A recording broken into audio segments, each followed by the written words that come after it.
Ya, nama saya Muhammad Iqbal Pramuza. Saya di sini ingin menjelaskan sejarah desain tentang Romawi kuno. Zaman Romawi kuno.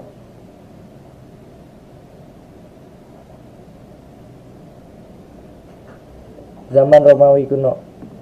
Zaman Yunani kuno adalah peradaban dalam sejarah Yunani yang dimulai dari periode Yunani Arkais pada abad ke-8 sampai ke-6 sebelum Masehi.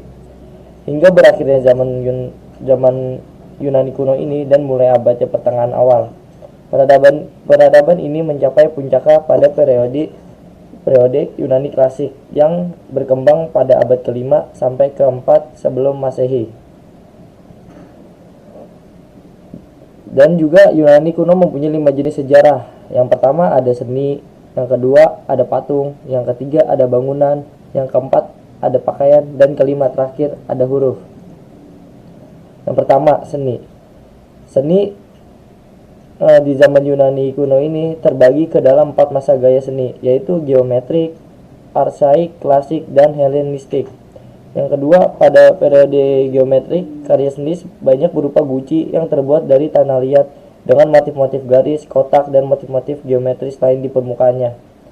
Saat ini terdapat banyak kesenian Yunani kuno berupa tembikar, koin, patung, batu, dan beberapa patung perunggu.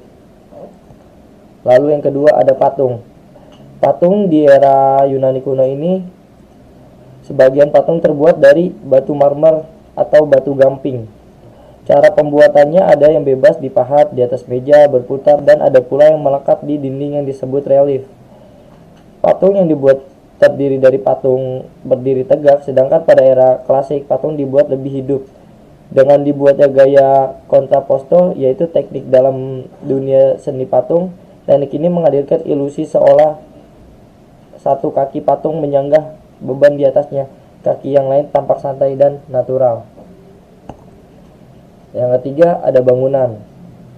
Bangunan di era Yunani Romawi kuno ini, bangunan yang dibangun pada masa Yunani kuno ini meliputi rumah, bangunan suci seperti kuil dan makam, bangunan umum seperti dinding, kota, teater, stadion, dan stoa. Bahan bangunan yang digunakan oleh arsitektur Yunani kuno ini memakai batu pecah ataupun batu gamping yang dikeraskan untuk lapisan lantai. Bata yang dikeringkan untuk dinding atap memakai kayu. Dan juga ada 2 gaya utama dalam bangunan Yunani kuno. Yang pertama ada Dorik dan yang kedua ada Ionik. Yang pertama gaya Dorik ini lebih keras dengan formal, sedangkan Ionik lebih longgar dalam dekoratif. Yang keempat ada pakaian. Pakaian pada era Yunani kuno terdiri dari chiton, pilpos, himation, dan kelms. Dalam periode klasik Yunani kuno ini, penampilan orang Yunani mengalami perubahan ornamen dalam baju yang diciptakan pada masa klasik, diantaranya kayak seperti motif minder, arctaus, dan palmet. Dalam hal ciri khas masa klasik Yunani kuno ini juga pun gaya drapery yang sering dipakai dan unik chiton dan plepos. Chiton merupakan suatu bentuk dasar kemeja yang harus dimodifikasi dari waktu ke waktu. Sedangkan plepos merupakan sehelai dan berukuran tertentu yang dalam keadaan terlipat tersusun. Dikenakan melalui proses lilit-melilit, ikat-mengikat, dan semat-menyemat. Alfabet yang terakhir, yang kelima, ada huruf.